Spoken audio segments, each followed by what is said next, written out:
Olá, pessoal. Na aula de hoje nós vamos continuar falando sobre hemostasia. Então, nós comentamos na aula passada que hemostasia é um mecanismo, né, de equilíbrio entre a coagulação e a anticoagulação. Que participam desse mecanismo os vasos, as plaquetas, fazendo o que a gente chama de hemostasia primária e os fatores de coagulação e os agentes fibrinolíticos fazendo a hemostasia secundária.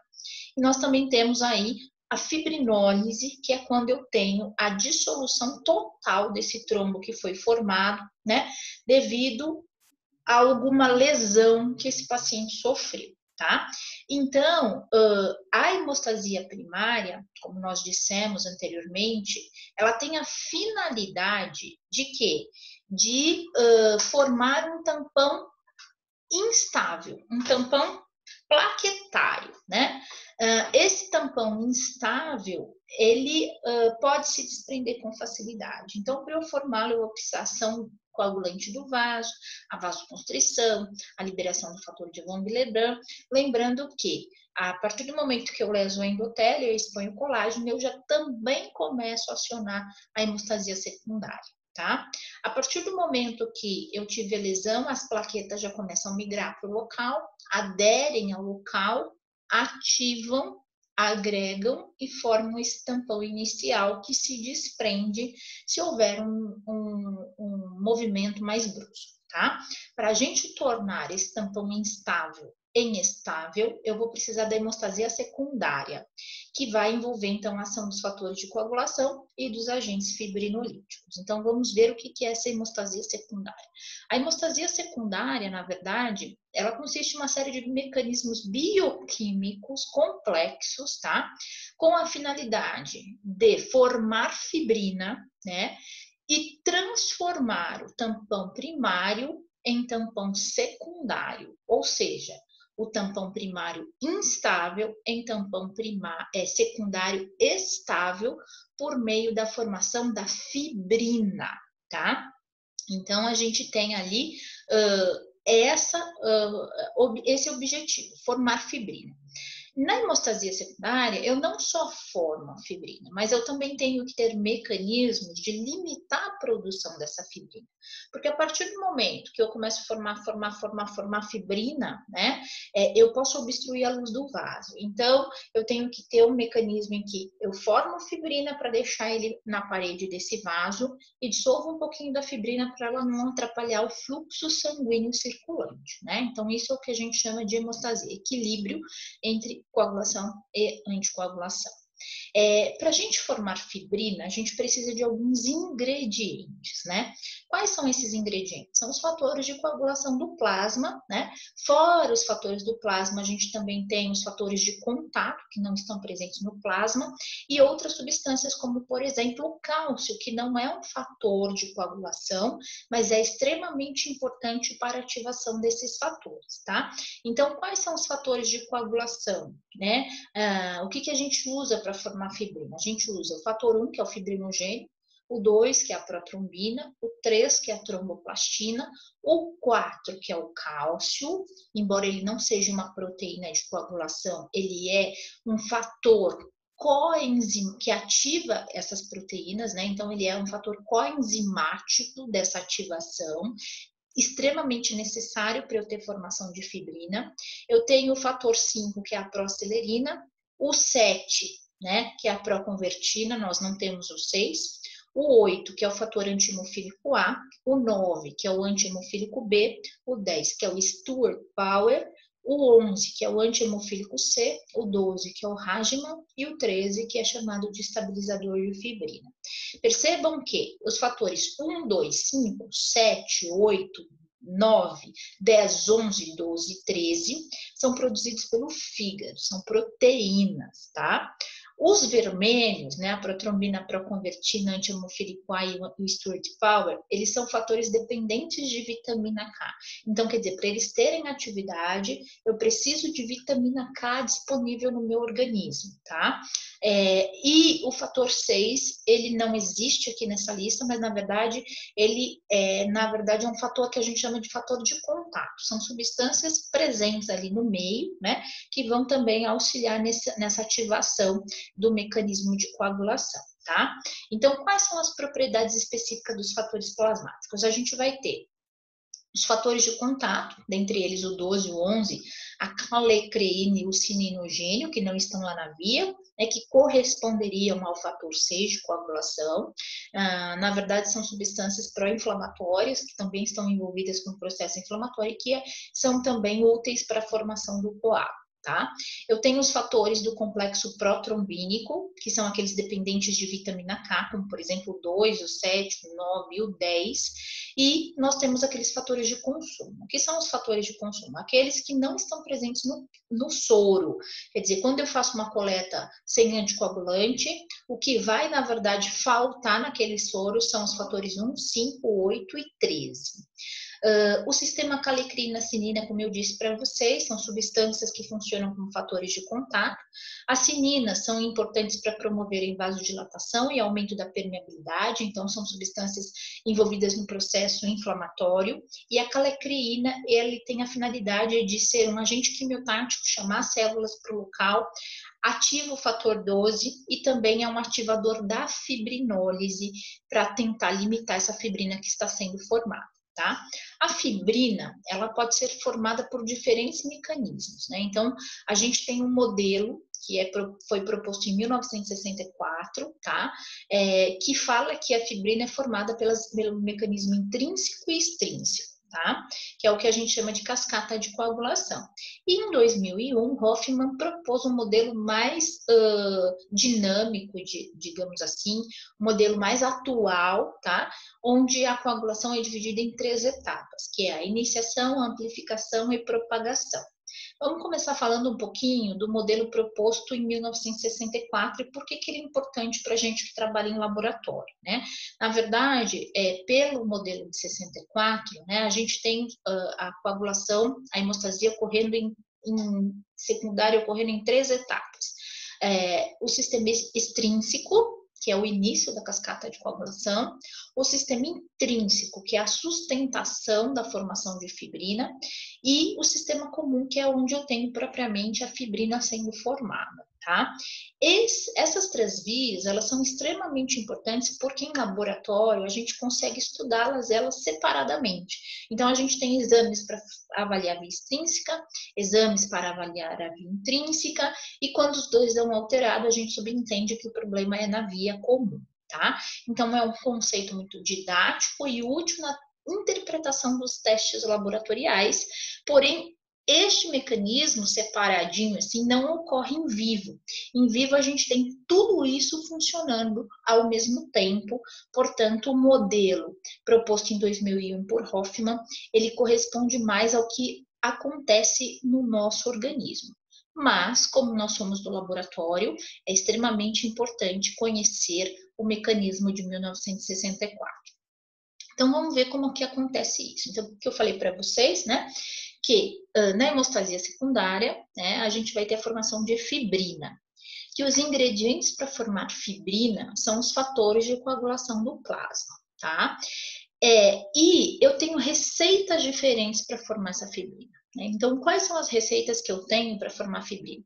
Eu tenho a receita da via extrínseca e eu tenho a receita da via intrínseca. Ou seja, eu combino alguns fatores e formo fibrina pela via extrínseca. Eu combino outros fatores e formo fibrina pela via intrínseca, né?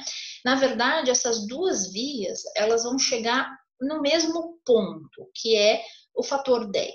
E aí, a partir do fator 10, que a gente vai começar o que a gente chama de via comum, que é o processo de formação de fibrina. Então, via extrínseca, combino alguns fatores, chego no 10, formo fibrina. Via intrínseca, combino outros fatores, ativo 10 e formo fibrina. Então, a gente usa ingredientes diferentes para chegar no mesmo local. tá? Então, nós vamos ver agora a formação de fibrina pela via extrínseca. Então, o que tem que acontecer para eu formar fibrina por este mecanismo?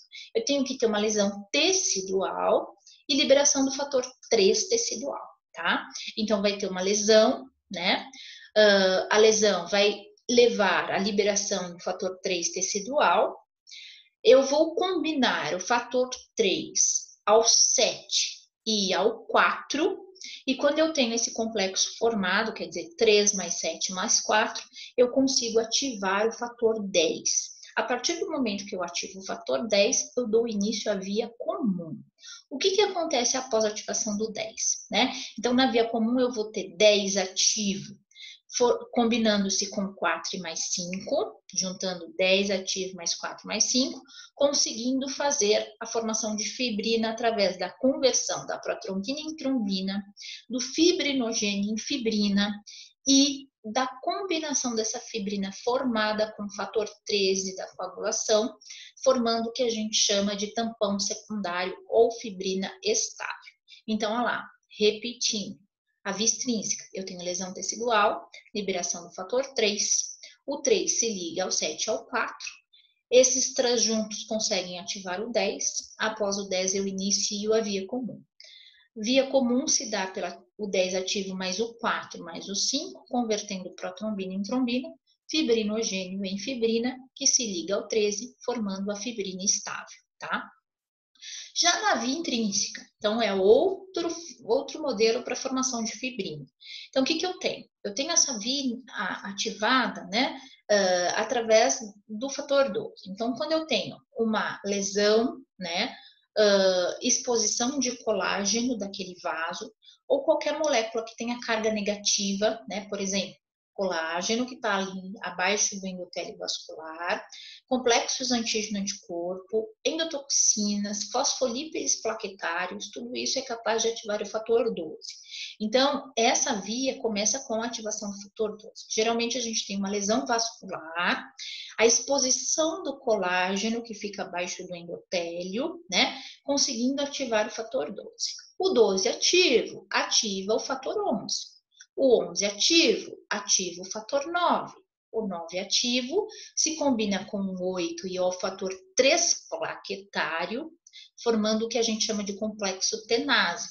E esse complexo tenase consegue ativar o fator 10. A partir daí, eu dou início à via comum, que é igual à anterior, onde 10 ativo mais o 4 mais o 5, converte para trombina em trombina, fibrinogênio em fibrina, mais 13, formando a fibrina estável. Então, aqui, veja só, eu tenho lesão vascular, exposição do colágeno, que ativa o 12 e o 11, o 11 e o 9.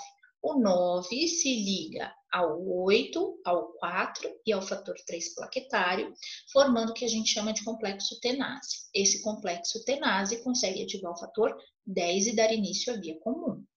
Ativou a via comum, 10 ativo mais 4 mais 5, começa a converter protrombina em trombina e fibrinogênio em fibrina, mais o 13, formando o tampão estável. Ou seja, para eu remover esse tampão agora, só fazendo o mecanismo inverso chamado fibrinólise. Então, aqui a gente tem, né, a demonstração do que acontece em vivo, né?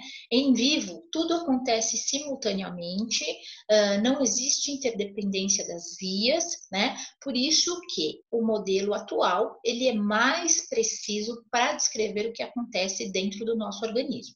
Então, pelo modelo atual, a gente aceita-se que os fatores plasmáticos, eles vão revestir as células como células do vaso, as células inflamatórias como monócitos, leucócitos e plaquetas, tá?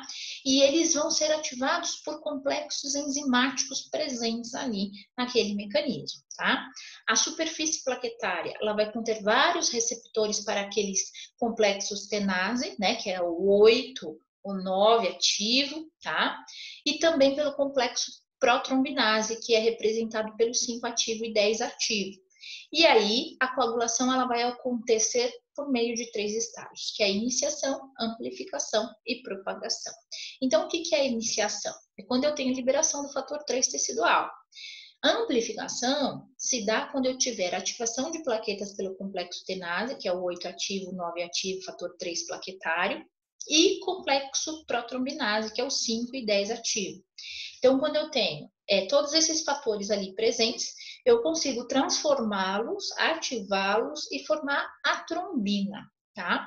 E aí começa então a propagação, porque quando eu transformo aquela trombina presente na superfície da célula em fibrina, né, que se liga ao fator 13, então, formando a fibrina estável. Então, percebam que no modelo in vivo a gente não tem separação, tá? Tudo acontece simultaneamente.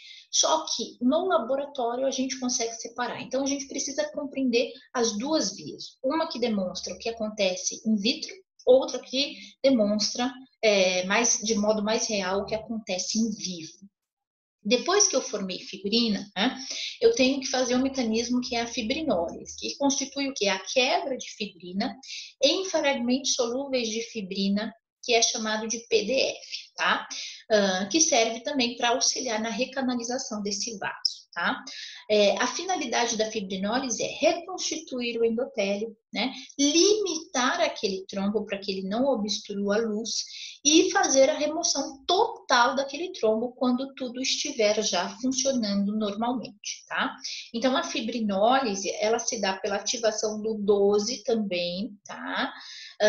Que vai também ter ação aí da calicreína, que foi usada, né, para ativar a coagulação e agora também é usada para fazer a fibrinólise. Também pode ser usada uroquinases, e também o plasminogênio, que é liberado lá pelo vaso no mecanismo anticoagulante, tá? Então, essas substâncias, né, o fator 12 ativo, a calecreína, as uroquinases e o plasminogênio, eles vão acionar a fibrinólise, fazendo o que, principalmente, né? Eles conseguem transformar o plasminogênio em plasmina, e a plasmina, por sua vez, vai degradar a fibrina em PDF.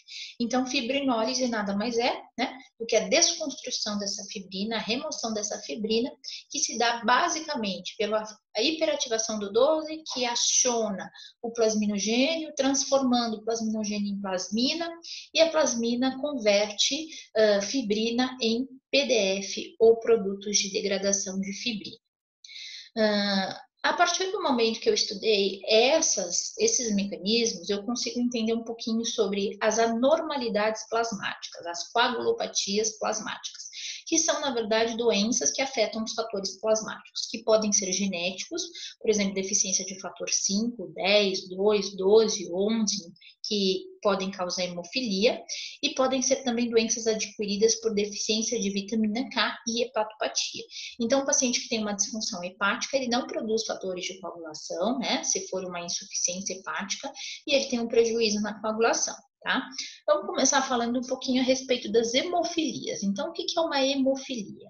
É uma doença hemorrágica, que pode ser quantitativa ou qualitativa, e ela é classificada em dois subtipos principais, que é o hemofílico A e o hemofílico B, sendo A por deficiência do fator 8, e a B por deficiência do fator 9, tá? Trata-se de uma doença genética ligada ao cromossomo X, portanto, ela é muito comum em homens, né? Porque a mulher tem 2 cromossomos X, se um tiver afetado, ela é portadora da doença, mas ela não é hemofílica, porém ela pode transmitir ao filho. E o filho, quando recebe apenas esse um cromossomo X mutado, ele já é doente, ele já tem a hemofilia, tá? Então, a gente sabe que a deficiência do fator 8 e a deficiência do fator 9 são doenças que vão afetar o mecanismo intrínseco, né, fazendo com que não haja formação de fibrina por essa via, e o paciente que tem hemofilia, ele tem muito risco de sangramento, de hemorragia, tá? O tratamento, ele pode ser feito com plasma fresco com crio precipitado, onde vai infundir nesse paciente os fatores de coagulação. Isso não mais é utilizado, porque o paciente, quando recebe o crio, ele recebe todos os fatores e não só aqueles que estão ausentes, né? Hoje a gente já tem fator 8 recombinante, que é o mais ideal, concentrado de fator 9, dependendo do tipo de hemofilia, e também concentrado de fatores dependentes de vitamina K, para fazer o tratamento desse paciente que tem essa deficiência genética, tá? Outras patologias que, né, afetam essa via, né, são as trombofilias. Então, o que é uma trombofilia? A capacidade que o paciente tem de formar trombo, tá? E essas trombofilias, né, a trombose ela pode ser classificada em trombose venosa profunda, trombose venosa superficial, tromboembolismo pulmonar e trombose arterial. Tá? A trombose venosa profunda, ela é mais complicada porque ela comete os membros inferiores acima do joelho, né? Artérias femorais, veias, enfim, e a trombose venosa superficial é aquela que acomete os membros inferiores abaixo do joelho. Então, veja, quando eu tenho uma trombose venosa profunda, geralmente o paciente não tem sintomas, tá? Porém, aqueles trombos, eles podem se desprender facilmente, cair em circulação, formar êmbolo e parar no pulmão, causando o que a gente chama de tromboembolismo pulmonar, que é o grande risco de uma trombose venosa profunda. Já os trombos venosos superficiais, eles abaixo do joelho, né, eles causam sintomas, dor, sensação de peso, queimação, então é fácil de ser diagnosticado, e dificilmente eles embolizam, a não ser que haja uma manipulação muito forte, né, massagear, fazer alguma coisa naquela perna que está comprometida, por exemplo, com muitas varizes, isso pode trazer um dano de embolia, tá? E a trombose arterial é aquela que acomete as artérias, geralmente ela é proveniente de uma aterosclerose, de placa de gordura nessa artéria, tá?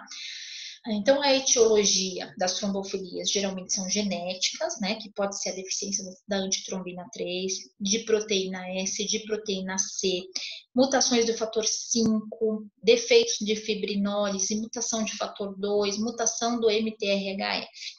E também pode ser adquirida pela idade, pela estase, quer dizer, lentificação, paciente que fica muito tempo acamado, fazendo com que esse sangue não circule adequadamente, comece a aderir à parede do vaso, ativando fatores de coagulação e formando um trombo.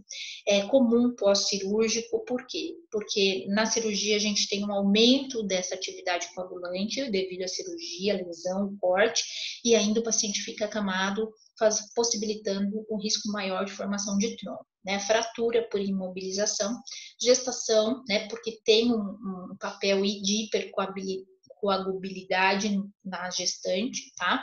Os contraceptivos hormonais também aumentam a atividade coagulativa. As injúrias endoteliais, como hipertensão, aneurisma, aterosclerose e diabetes, são todos fatores de riscos para a formação desses trombos. Um dos fatores genéticos mais importantes é a mutação do fator 5 de Leiden, né? Então, o que acontece? Eu falei para vocês que, uma vez que eu ativo, né, esse receptor tecidual, a trombomodulina, que se liga à trombina, eu consigo ativar a proteína C e proteína S, que tem a função de inativar os fatores 5 e 8 da coagulação, tá? Então, uma vez que eu não tenho esse fator 5, né, íntegro, o que vai acontecer? Eu vou inativar essa via anticoagulante natural do meu organismo. Então, uma mutação acontece nesse fator 5, onde eu tenho a troca da arginina pela glutamina na posição 15 e 6 desse aminoácido, que vai bloquear a ligação da proteína C nesse fator, porque a proteína C e a proteína S, elas clivam o fator 5 e inativam a formação de fibrina por esse mecanismo. Então, o paciente que tem essa mutação, a proteína C não consegue clivar o fator 5, não consegue inativar a formação de fibrina, e essa paciente ela tem, se for heterozigota para essa mutação, risco de 3 a 7 vezes de trombose, e se ela for homozigota, um risco de até 80 vezes para trombose. Então, os distúrbios de coagulação, eles estão relacionados com uma ativação indevida da coagulação, inibição dos fatores anticoagulantes, inibição da via fibrinolítica, diminuição de trombomodulina, plaquetopenia, deficiência de vitamina K, disfunção hepática e tratamentos com heparinas. Então, infinidade de coisas podem afetar a nossa coagulação, tá? Clinicamente, como se manifestam os distúrbios da hemostasia primária e secundária? Então, o paciente que tem um problema na via primária, ele começa apresentar petequias, manchas roxas, hematomas, né? E geralmente isso está relacionado com deficiências ou anormalidades de plaquetas ou problemas vasculares. Já aquele que tem um problema na hemostasia secundária, as petequias e as equimoses são mais raras, ele começa a ter hematomas, tá? Manchas também, e também sangramentos de cavidades como articulações, músculos, gengiva, tá? Isso remete ao médico que está faltando fator de coagulação. Tá? Uma coisa importante também para nós estudarmos depois os exames laboratoriais é entender um pouquinho sobre os anticoagulantes. Então, os anticoagulantes, eles são medicamentos utilizados para tratar, por exemplo, principalmente as trombofilias, né? E a gente tem aí vários tipos de anticoagulantes. Nós temos a heparina, né? A heparina, ela tem como mecanismo de ação ativar a antitrombina 3, né? Trata-se de um anticoagulante natural que inibe o fator 12, 11, 9, 10 e 2 da coagulação, ou seja, afeta a via intrínseca, tá? Então, ele tem uma ação direta na inibição da formação de fibrina pela via intrínseca, tá? A heparina, ela é usada, né, como profilático da trombose venosa profunda. Por quê? Porque ela impede a progressão daquele trombo, tá? Evitando que ele forme um êmbolo, tá? Porém, ela não dissolve aquele trombo que já foi formado, ela impede o crescimento daquele trombo. Tá? Ela é usada em procedimentos em que não se quer que o sangue coagule, como por exemplo na hemodiálise ou uso de próteses metálicas, e também usado como preventivo em doses pequenas para cirurgias, né, inibindo apenas o fator 10, fazendo com que toda a coagulação haja de forma normal. Os anticoagulantes orais, né, como por exemplo a varfarina, o Marevan, né, eles são medicamentos que inibem a via extrínseca da coagulação. Então, para nós é muito importante saber que a heparina atua na via intrínseca, que os anticoagulantes orais atuam na via extrínseca, porque a gente consegue detectar, né, alterações dessas vias por exames laboratoriais e saber que o paciente, por exemplo, está fazendo uso de uma varfarina, né, ou um anticoagulante oral. Tá? Também temos o grupo dos fibrinolíticos, que são usados para aqueles pacientes que infartaram ou tiveram uma trombose, tá? Cuja finalidade do fibrinolítico é dissolver o trombo, tá? Então, a heparina, ele evita a progressão, a formação do trombo, e o fibrinolítico dissolve o trombo que já está formado, tá? Então, ele é muito usado após um quadro de infarto agudo do miocárdio. Também é usado diretamente no vaso quando o paciente vai fazer um cateterismo. E exemplos de fibrinolíticos, a gente tem a streptokinase e as uroquinases, tá? Qual que é o mecanismo dele? Então, essa streptokinase ou uroquinase vai transformar o plasminogênio em plasmina e a plasmina vai quebrar a fibrina em PDF. Outro medicamento que a gente pode usar para prevenir a formação de trombos, né, para retardar a formação de trombos, é o AS, o ácido acetil salicílico, que é um anti-inflamatório, né, que age ali pela via da formação do tromboxania 2 e inibição da COX, tá? E além de ter um potente papel anti-inflamatório, o ácido acetil salicílico ele também funciona como um antiagregante plaquetário. Então, quer dizer, ele atua diretamente na hemostasia primária, evitando que as plaquetas formem aquele tampão primário e, consecutivamente, retardam a formação de fibrina e do trombo como um todo, tá? Então, pacientes que têm problema de coagulação ou que já infartaram precisam fazer uso diário do ácido acetil salicílico. Tá? Então, na aula de hoje, nós falamos um pouquinho sobre a via secundária e as principais coagulopatias que afetam essa via, bem como os anticoagulantes. Então, vou deixar uma atividade de hemostasia para vocês e nós conversamos, então, na próxima semana. Até mais.